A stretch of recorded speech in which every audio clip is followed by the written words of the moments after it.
मौलाना सरदार अहमद साहब रहमतुल्लाह अलैह के पास ना एक बूढ़ी अम्मा अपना बेटा छोड़ गई। तो हजरत साहब ने को 2, 4, 5 महीने रखा। तो बाद में उसकी अम्मा को बुला के कहा कि भाई तू बेवा है, बेटा तेरा यतीम है, मैं नहीं चाहता कि इसका वक्त जाया हो। तो मौलाना सरदार अहमद साहब मुहद्दिस आज़म पाकिस्तान रहमतुल्लाह अलैह उस बूढ़ी को कहने लगे तेरा बेटा कौन देना है, पढ़ना पढ़ाना इसने कुछ भी नहीं, तो यतीम बच्चा है, कल को तो कहेगी कि मेरे बेटे ने वक्त जाया किया तो वापस ले जा। बूढ़ी अम्मा रोने लग गई, कहने लगी मैं पढ़ाने तो नहीं लाई थी, मैं तो आपको रब का वली समझती हूँ, मैं तो नौकरी कराने लाई थी। नौकरी हजरत अनस बिन मालिक कहते हैं मेरी अम्मा भी हुजूर की बारगाह में दे गई थी। तो हुजूर की बारगाह में ये नहीं कहा था कि या रसूलल्लाह पढ़ा दे, हाँ हाँ मैं जिम्मेदारी से बात कर रहा हूँ, ये नहीं कहा था हुजूर मुजाहिद बना दे, ये थोड़ी कहा था कि या रसूलल्लाह सल्लल्लाहु तआला अलैहि वसल्लम इसे मुफस्सिर मुहद्दिस मुहक्किक मुफ्ती बना दे। हजरत अनस की अम्मा कह गई थी सोनिया जब तक ये रहेगा ना आपकी नौकरी करेगी, ये घर के काम काज करेगा, ड्यूटी करेगा, हुजूर ये आपकी नौकरी करेगा। तो मेरे महबूब ने फिर दुआ कर दी, अल्लाह इसे बरकत अता फरमा। तू समझता है खिदमत वाला खाली रह जाता है? जितना जायका खिदमत वाले को मिलता है, जो उसके नसीब में आता है, वो किसी का नसीब कहां भाई। हजरत अनस कहते हैं हुजूर ने दुआ कर दी, बरकत की। मुझे तो खेती बाड़ी आती भी नहीं थी, पर लोगों के बाग में साल में 1 दफा फल लगता था, मेरे बाग में 2 दफा लगता था। हुजूर ने दुआ कर दी अल्लाह इसे औलाद दे। फरमाते हैं मेरे बेटे, मेरे पोते, मेरे नवासे, मेरी बेटियां, फरमाते हैं मैं जिंदा हूं और मेरी 100 औलादे मौजूद हैं। परेशान हो गया 100 सुन के बच्चे 2 ही अच्छे, 100 औलादे मेरी मौजूद हैं। हजरत अनस बिन मौलाना सरदार अहमद साहब के पास ना छोड़ गई बच्चा, कहने लगी हजरत जी मैं को पढ़ाने के लिए थोड़ा छोड़ गई हूँ, मैं तो इसलिए छोड़ के गई हूँ कि आप मेहरबानी करें खिदमत कराएं। हजरत जी कहने लगे कोई ऐसा काम ही नहीं, खिदमत वाला क्या कराऊं। कहने लगी पट्ठे पवा लिया करो जी। लड़ पेंदे ने, कहने ने बच्चे काम कर दें मदरसे दे। हालांकि अब कहां बच्चे काम करते हैं, अब तो गुजर गया दौर, अब तो बच्चे काम कराते हैं। अब बच्चे भी नाराज हो रहे हैं, घूर घूर के देख रहे हैं। सही कह रहा हूं आपको, बच्चे काम कराते हैं, बच्चे कहां काम करते। कहने लगे ये चारा डाले करेगा आपकी भैंसों को। तो हजरत ने उसको कहा कि बीबी चारा मेरी भैंसों को डालने के लिए मैंने बंदा रखा हुआ है, वो तू जा ले जा। कहने लगी हाथ बांध के हुजूर मेहरबानी करे रख ले, चारा डालेगा। तो पुत्र तवज्जो से चारा डालना हजरत की भैंसों को। रोने लगी, हजरत ने रख लिया, महीने का खर्चा भी देते। शाम को ना वो सारा दिन काम करता, शाम को आके पैरों में भी बैठ जाता। हजरत जी लाएं तेल थोड़ा सा, पैर ना दबा दूं। 8 साल साथ वाले पढ़ते रहे, ये बेचारा नौकरी करता रहा, मेरा रूप भी नहीं ते मेरा रंग भी नहीं, और मैनू यार मनान दा टंग भी नहीं। कभी कभी ना हजरत बिलाल हबशी फारग होते ना तो नबी पाक की बारगाह में अर्ज करते हुजूर कोई काम तो नहीं, सारे हो गए, हुजूर जाऊं जरा, चले जाते। एक दिन सलमान फारसी कहने लगे या रसूलल्लाह ये बिलाल कहाँ जाता है। फरमाया जा देख के तो आ। हजरत सलमान वापस आए तो आके रोने लगे, कहने लगे सोनिया जब यहाँ से जाता है ना तो जाके सैयदा फातिमा की चक्की पीसनी शुरू कर देता, बीबी साहबा के काम करने लगता है, घर में जाके स्नैन की ड्यूटी करता है, वहां भी काम यहाँ भी काम। वो चारा डालता रहा, उसने चारा डाला। हजरत मुहद्दिस आज़म की भैंसों को दस्तारे फजीलत का वक्त आ गया, सारे पगड़ियां सजा के आ गए, आज दस्तार होगी। ये ना पीछे होके बैठ गया, चूंकि पढ़ा ही नहीं था तो दस्तार का है कि दस्तार तो उसकी जो पढ़ेगा, हमने तो पढ़ा ही नहीं, हमने तो यार पढ़ा, घर पढ़ा, ड्यूटी करी। हजरत मुहद्दिस आज़म रहमतुल्लाह अलैह के यहाँ जब ऐलान होने लगा ना कि अब दस्तार होगी, तो हजरत ने पहला ऐलान उसका फरमाया। तो मजान वाला बंदा कपड़े भी कदी कदी बदल देना, वो कहता है जिस हाल में भी था मैं पलट के देखने लगा कि पढ़ा पढ़ाया तो है, कोई शय नहीं, ये माजरा क्या है। पीछे से उठ के आए तो कहते हैं बाकियों की दस्तार किसी आलिम ने की, किसी सूफी ने की, लेकिन ये भैंसों को चारा डालने वाला जब आया तो मुहद्दिस आज़म ने फरमाया पगड़ी के बाल को कोई हाथ ना लगाए, ये सारी दस्तार मैंने करनी है। और फरमाते हैं हजरत बाल भी देते जाते थे और आंसू भी बहाते जाते थे, माथा भी चूमते थे, और फरमाते थे दस्तार के बाद चला तो नहीं जाएगा यार, मुझे तो इबादत भी नहीं रह गई, मुझे तो चाबियों को भी नहीं पता कौन सी कहाँ रहती है, जाएगा तो नहीं तू। वो रो पड़ा, कहने लगा सोनिया जाए तो वो जिसके पल्ले कुछ है हो, आता जाता तो है कुछ नहीं, मुझे किसने रखना है, मैंने कहाँ जाना है, इधर कहाँ तो इधर ही रहूंगा। वो उस तालिब इल्म के सारे उस्ताद भाई कहते हैं उसने दस्तार कराई, पढ़ा पढ़ाया कुछ नहीं, पर जो मसला अड़ जाता था ना, वो जो अड़ जाता था ना, वो जाके उससे पूछते थे तो किताबें खोलने की जरूरत नहीं पड़ती थी। मौलाना अमजद अली साहब आजमी रहमतुल्लाह अलैह फरमाते हैं यकदम आला हजरत का दरवाजा खुला, ये भी मेरे आला हजरत की जिंदगी है, इसे भी देख, यकदम दरवाजा खुला तो बूढ़े इमाम के पैरों में जूता कोई नहीं, और आला हजरत सर पट दौड़े। मैं करीब गया, मैंने कहा हुजूर मैं सदके जाऊं, कहां जा रहे हो? कहने लगे किसी ने बताया मेरा मुर्शद का बेटा रेलवे स्टेशन से गुजरने वाला है, अमजद अली देर न कर यार, कहीं शहजादा नाराज ना हो जाए, मेरे मुर्शद का बेटा, मेरे शेख का पोता, यार जरा जल्दी कर। कहते हैं आला हजरत दौड़े रेलवे स्टेशन पे। उन्हें अगर फतवे लिखने आते थे किल के रजा है खंजरे खूंखार बरकबार, तो वो ये भी कहा करते थे कैसे आकाओं का बंदा हूं रजा, बोल बाले मेरी सरकारों के। दौड़े गए रेलवे स्टेशन पे, और बूढ़े शेख सदरुल शरिया कहते हैं मैंने कहा हुजूर मैं ना चला जाऊं? कहने लगे ना पुत्र, मैंने बड़ा नमक खाया उस घर का, मैंने बड़ी नौकरी करी है, मेरी अपनी ड्यूटी है, तुम्हारी तो नहीं ना। मेरे शेख फरमाते रेलवे स्टेशन पे हजरत खड़े हैं तो एक मुसाफिर उतरता, उसके करीब जाते अदब से सलाम लेते तो कहते मारेरा शरीफ से तो नहीं कोई आया?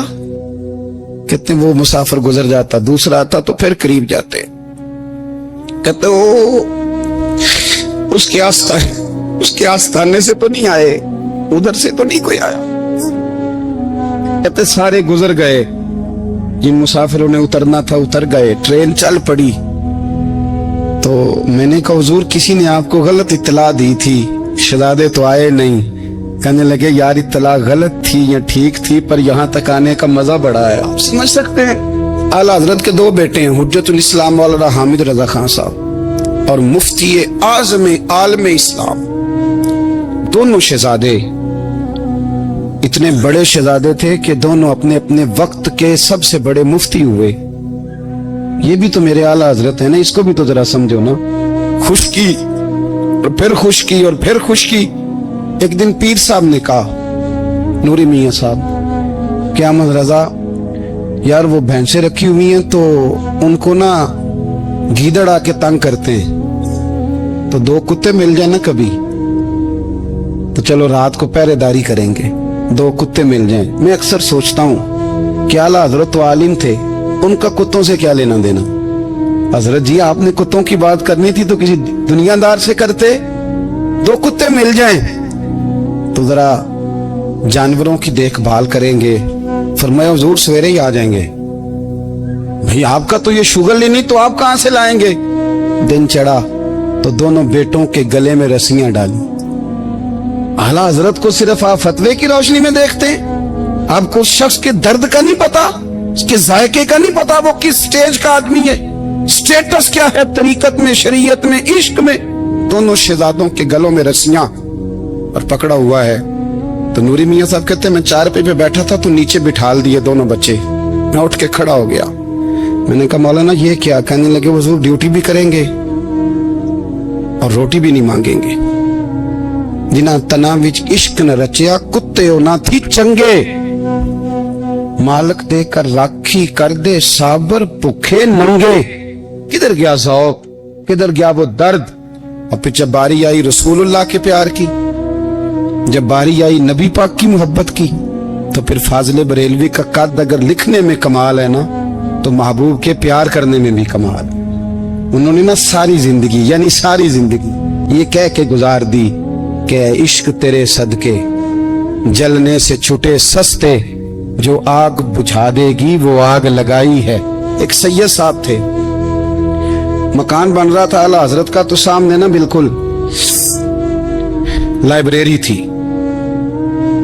तो जब मकान बन रहा होता है तो तब सारे मिस्त्री मजदूर अंदर ही होते हैं, तो सबका आना जाना था, सब लोग आते जाते थे बिला झिझक। तो वो सैयद साहब भी एक दिन आ गए, सामने लाइब्रेरी में मिले, फिर चले गए। कुछ दिनों के बाद घर मुकम्मल हो गया, अब औरतें भी आ गईं। तो शाह जी को पता नहीं था। वो पुराना माहौल समझ के ना, मौलाना जफरुद्दीन बिहारी कहते हैं, पुराना ही माहौल समझ के तो अंदर आ गए।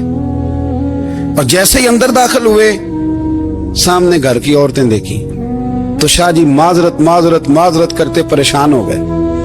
और फिर जब दोबारा पलटने लगे तो आला हजरत दौड़ के गए, हाथ चूमे, कहने लगे, शाह जी आपको तो पता नहीं था, और आप मेहरबानी करें ये माजरत वाला लफ्ज वापस लें। ये मेरे घर की औरतें नहीं, ये तो सैयदों की बांदियां हैं, ये तो नौकरानियां हैं। तो आप मेहरबानी करें, ये अंदाज आपका जो है ये दुरुस्त नहीं, आप मेहरबानी फरमाएं अंदर आए। और फिर सारे खानदान को लेके पर्दे के पीछे खड़ा किया और कहने लगे, शाह जी को गलती लग गई, उन्होंने हमसे माजरत की, अब हम सारे मिलके उनसे माजरत करें, इसलिए कि ये रसूलुल्लाह का खानदान। यार थोड़ा बहुत 2-4 लफ्ज जिस बंदे को आ जाए ना, 2-4 लफ्ज, मैं जाती तौर पे ना, आपको पता है, मैं तो नात खानों से तो हमारी बनती नहीं, बहुत सारे नात खान तो हमें वैसे ही नहीं। मैं कहता हूँ नात आने दे जाने का नाम नहीं, नात तो कलाम का नाम है। किसी बुजुर्ग की बात पढ़ो, कोई मतलब उसमें कोई ज़ौक़ हो, कोई दर्द हो, ये क्या बात हुई जो आजकल काम शुरू है। लेकिन आपको पता है हम नात खां की भी इज्जत करते हैं। मैं जिस नात खां से नात सुनता हूँ, मैं दिल की कल्ब की गहराई से उसका हया करता हूँ, मैं इकराम करता हूँ अल्लाह जान, मैं एहसास देता हूँ, इसलिए कि मैं समझता हूँ ये जब बोलता है ना तो मुझे मदीने वाले की याद आती है, ये नबी करीम की याद दिलाता है, तो इसका एहसास है। आला हजरत फाजिल बरेलवी रहमतुल्लाह ताला अलैह ने नबी करीम से मोहब्बत की और हुजूर सैयद आलम सल्लल्लाहु अलैहि वसल्लम से ताल्लुक रखने वाली हर शय से मोहब्बत की। उन्होंने अपने ज़ौक़ को कभी फीका नहीं पड़ने दिया। सारी जिंदगी रसूलुल्लाह सल्लल्लाहु अलैहि वसल्लम का प्यार। थोड़े 2-4 लफ्ज मेरी तरह किसी शख्स को आ जाएं तो वो अदब अदाब के दायरों से निकल जाता है। वो हर चीज को किलो काल के जायके में रखता है। इसलिए मुल्ला रूमी फरमाया करते थे, सेठ आदमी होना, जेब में पैसे हो तो उसका पीर कोई नहीं होता। अगर कोई ओहदा मिल जाए, बंदा किसी दर्जे पे पहुंच जाए तो उस बंदे का भी मुर्शद, और अगर 4 लफ्ज पढ़ जाए तो अक्सर मेरी तरह के बंदे खलीफे होते हैं, मुरीद नहीं होते। नाराज तो नहीं हो गए आप लोग? मेरी तरह के लोग ना खलीफे होते हैं, बताते हैं 14 जगह का खलीफा हूं तो सवाल ये है कि गुलाम किसका है? मेरी खिलाफ थे। ओ खुदा के बंदे, गुलामी असल चीज है। आला हजरत फाजिल बरेलवी रहमतुल्लाह ताला अलैह ना लोगों से पूछते, जब कोई मदीने से आता, मक्के से आता, हज करके आता तो पूछते मदीने गए थे? सदरुल शरिया रहमतुल्लाह अलैह फरमाते, किसी ने कान में आके कहा हुजूर वो मोची हज करके आया। पक्की बात है हुजूर? हाँ। फरमाया चलो चलें। हजरत जी को लिखना नहीं? तो मैं आके देखते हैं। हजरत मेहमान, ओए आके देखते हैं। कहते दौड़ने लगे, वो जूते गांठ रहा था। जाके पूछा हज करके आए हो? कहा हाँ। मदीना शरीफ गए थे? वो जिस बंदे के पास लोग तारीखें लेने जाएं तो टाइम ना मिले, भाई आज मदीने गए थे? कहने लगा जी बड़ा करम किया सरकार ने, मैं तो 1.5 महीना रह के आया हूं। कहते हैं जुब्बा कहीं, पगड़ी कहीं, कलम कहीं, शागिर्द कहीं, मुरीद कहीं, और अंदर नहीं, हुजरे के अंदर छुप के किसी की तादीम नहीं, चौक में मोची जूते गांठने वाला दुनिया देख रही है। आला हजरत झुके और मोची के पैर चूमने शुरू कर दिए। लोग पकड़ दें, हुजूर ये क्या? वो भी पैर करने लगे, पीछे हट जाओ। ये वो कदम है जो मेरे मुस्तफा करीम के दरे दौलत से होके आए। हरम की जमीन और कदम रख के चलना, अरे सर का मौका है हो जाने वाले। ये जायका, ये दर्द, तो आला हजरत ने ना ज़ौक़ वाली जिंदगी गुजारी, अदब वाली जिंदगी गुजारी, प्रेम वाला वक्त गुजारा, इश्क वाला वक्त गुजारा। हजरत बिलाल हबशी कभी सिपा सालार बने थे किसी जंग में, किसी सूबे के गवर्नर बने हो? बोलो तो सही यार। उनका तारुफ क्या था? नबी करीम के गुलाम। हुजूर के ना जो जाती मामलात थे ना, 20 अंसारी नौजवान थे जो हर वक्त नबी पाक के पास खड़े रहते थे कि हुजूर को हुक्म करें। 20 और 34 से लेकर 40 तक गुलाम हर वक्त हुजूर की बारगाह में रहते। हजरत बिलाल हुजूर के जाती मामलात की खिदमत करते थे। कोई ऐसी वो जो तबलीग की या दावत की या जंग की या जिहाद की कोई ड्यूटी नहीं वो करते थे। ذاتی خدمت سرکار کی. حضرت عمر فاروق وہ شخص ہیں کہ جنہوں نے کبھی کسی بندے کو خاطر میں نہیں لائے. لیکن جب حضرت بلال آتے تھے نا تو جناب عمر اٹھ کے کھڑے ہوتے, کرسی چھوڑتے تھے اور پھر ایک نعرہ لگاتے تھے, کہتے تھے یا بلال انت سیدنا, بلال تو ہمارا سردار ہے یار, تو ہمارا. یعنی عشق کا ذوق پورا کرنا انہیں بھی آتا تھا. اس لیے میرا مشورہ ہے, میری رائے ہے, اور جو میرا حکم ماننے والے ہیں ان کے لیے میرا حکم ہے کہ ذوق نہ کبھی بھی خراب کرنا, کبھی بھی نہ ذوق نہ خراب کرنا, اپنا لطف. میں نے کئی دفعہ, میں پہلی دفعہ مدینہ شریف حاضر ہوا تو ایک بابا جی میرے آگے آگے تھے, تو ان کو نا دھکے مار رہا تھا. وہ سامنے کھڑے ہوتے ہیں نا, اللہ خیر فرمائے, اپنی اپنی ڈیوٹی ہے نا, ان کی بھی ایک ڈیوٹی ہے نا جی. تو دھکے مار رہا تھا تو بابا اسے کہہ رہا تھا تیری خیر ہوئے پہرے دارا روزے دی جالی چوملین دے. انہیں پھر دھکا ماریا تو پھر ان کہا تیری خیر ہوئے پہرے دارا. میں نے, وہ بالکل ان پڑھ بابا جی تھے پر مجھے انہوں نے بہت بڑی بات سمجھا دی, میں نے ان سے بڑا سیکھا. منبر پہ ذکر کر رہا ہوں. وہ تیسری دفعہ پھر دھکا مارا, تیری خیر ہوئے پہرے دارا روزے دی جالی. تو بابا جی باہر نکل آئے تو میں بھی پیچھے نکل آیا. تو میں نے کہا بابا جی یہاں کچھ انہوں نے بنگلہ دیشی اور ہندوستانی بھی رکھے ہوئے ہیں, پر یہ تو عربی تھا خالص. انہوں کدوں تہاڈی بھی سمجھ ہوندی سی, تسی پنجابی دا شعر سنائی جا رہے ہو. کہندے پتر مینوں بھی پتہ ہے انہوں نہیں سمجھ آ رہی, پر میں تے اپنا رانجھا پہ راضی کردا سا. مانوں پتہ ہے انہوں کا کوئی یار اسی رانجھا بھی تے راضی کرنا ہے کہ نہیں, کہ ساری زندگی کیلو کال کے جھگڑے میں پڑے رہنا. اے عشق تیرے صدقے جلنے سے چھٹے سستے, جو آگ بجھا دے گی وہ. اور ایک جگہ پہ اعلیٰ حضرت کہتے ہیں جان دے دی وعدہ دیدار پر, ہم نے جان دے دی. ہاں خالی اس نے وعدہ کیا تھا کہ آؤں گا, آیا نہیں تھا, پر جان ہم نے پہلے دے دی. تو اس لیے نا ذوق, شوق, پیار, وارفتگی, محبت اساتذہ کے لیے, بزرگوں کے لیے, علماء کے لیے, مشائخ کے لیے, بڑوں کے لیے, نہ ذوق نہ کبھی خراب ہونے پائے. اللہ آپ کو سلامت رکھے. اور کچھ دعائیں میں نے دے دی ہیں, کچھ اللہ جانتا ہے میرے دل میں ہیں, وہ میں دیتا رہتا ہوں. اللہ آپ کو ہمیشہ شاد و آباد فرمائے. قرآن مجید نے ارشاد فرمایا الا بذکر اللہ تطمئن القلوب, فرمایا خبردار ہو جاؤ, اللہ کے ذکر میں ہی دلوں کا اطمینان ہے, اللہ کے ذکر میں دلوں کا چین ہے. لوگ بہت سارا مال, بہت ساری دولت, بہت ساری عقل اور بہت سارا شعور ہونے کے باوجود بے سکون ہیں. جس چیز نے زمانے کو تکلیف میں مبتلا کر دیا ہے اور جو چیز ڈھونڈنے سے نہیں ملتی وہ اطمینان ہے, وہ قرار ہے. لوگ بھیک مانگتے ہیں, منت کرتے ہیں, دہائی دیتے ہیں کہ کہیں سے سکون کی دولت مل جائے, لیکن وہ میسر نہیں آ رہی. بڑے بڑے لوگ ہیں, اور میں عرض کر چکا ہوں کہ مالدار بھی ہیں اور عقل مند بھی ہیں, باشعور ہیں, پڑھے لکھے, پر قلبی سکون, راحت, اطمینان, چین انہیں میسر نہیں آ رہا. راتیں جاگ کر گزر جاتی ہیں, دن آزمائش میں بیت جاتا ہے. وہ کبھی اس کے لیے ٹھنڈے علاقوں کا سفر کرتے ہیں, کبھی دوستوں کی مجلسوں میں جا کر کے بیٹھتے ہیں, کبھی گھر سے دور